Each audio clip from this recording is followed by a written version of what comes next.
로마의 건국 이야기는 전설과 역사, 그리고 흥미로운 인물들로 가득합니다.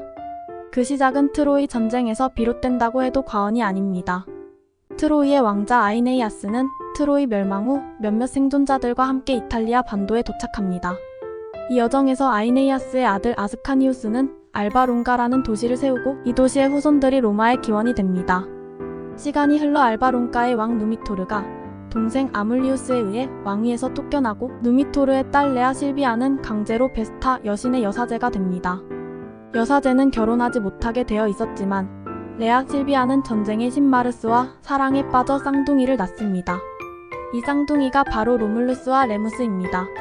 아물리우스는 이 쌍둥이를 없애려고 했지만 아이들은 티베르 강에 버려졌고 기적적으로 살아남아 늑대에 의해 길러집니다. 이후 양치기 부부에 의해 발견되어 자라게 되죠.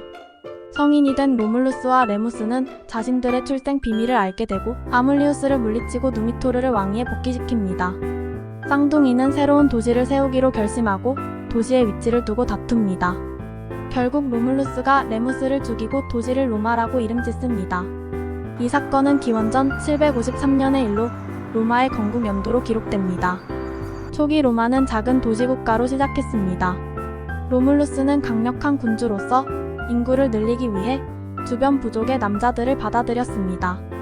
그러나 여성 인구가 부족해지자 로마인들은 사비니족의 여인들을 납치하는 사건, 즉 사비니 여인들의 약탈을 벌입니다. 이 사건은 초기 로마의 군사적 기지를 잘 보여줍니다. 로마는 초기부터 공화정을 지향했습니다. 로마의 첫 번째 왕정 시대는 7명의 왕들로 구성되었고 마지막 왕 타르키니우스 수페르부스는 폭군으로 유명했습니다.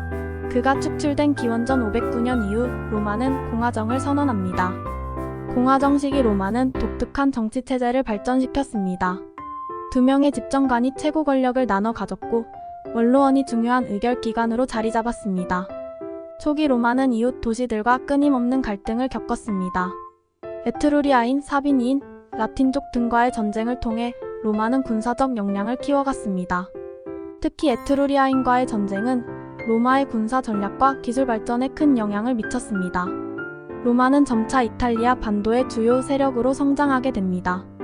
로마의 군사적 성공은 강력한 군대 조직에 기인합니다. 로마군은 엄격한 훈련과 규율로 유명했습니다. 또한 로마는 정복한 지역에 로마의 문화를 전파하고 로마 시민권을 부여함으로써 로마화 정책을 펼쳤습니다. 이는 정복지역 주민들의 로마에 대한 충성심을 높이는 데 큰 역할을 했습니다. 로마의 정치체제도 독특했습니다. 초기 공화정 시기 로마는 귀족과 평민 간의 갈등을 겪었습니다. 평민들은 정치적 권리를 요구하며 결국 평민회의와 호민관 제도를 얻어냈습니다. 이로써 로마는 귀족과 평민의 권력이 균형을 이루는 정치체제를 형성하게 되었습니다. 로마의 초기 역사는 또한 문화적, 사회적 발전과 밀접하게 연결되어 있습니다. 로마는 에트루리아와 그리스 문화를 흡수하며 독자적인 문화를 발전시켰습니다. 건축, 예술, 문학 등 여러 분야에서 로마는 독특한 스타일을 확립하였습니다. 특히 로마의 건축물은 공공시설의 중요성을 강조하며 로마 포럼과 같은 공간이 시민들의 사회적, 정치적 활동의 중심지로 기능했습니다. 종교 또한 초기 로마 사회에서 중요한 역할을 했습니다. 로마의 종교는 다신교로 여러 신들이 숭배되었습니다. 특히 전쟁의 신 마르스, 농업의 신 케레스, 가정의 신 베스타 등이 중요하게 여겨졌습니다. 로마의 종교의식과 축제는 시민들의 일상생활과 깊이 연결되어 있었고 사회 통합의 중요한 수단이 되었습니다. 로마는 초기부터 외교와 동맹 관계를 중시했습니다. 이탈리아 반도 내에서 로마는 다양한 도시 국가들과 동맹을 맺으며 세력을 확장했습니다. 이러한 외교적 전략은 로마가 단순한 군사적 정복이 아닌 정치적 통합을 통해 제국을 형성할 수 있는 기반이 되었습니다. 초기 로마의 역사에서 눈여겨볼 점은 로마의 유연성과 적응력입니다. 로마는 외부의 문화를 받아들이고 이를 로마식으로 재해석하는 능력이 뛰어났습니다.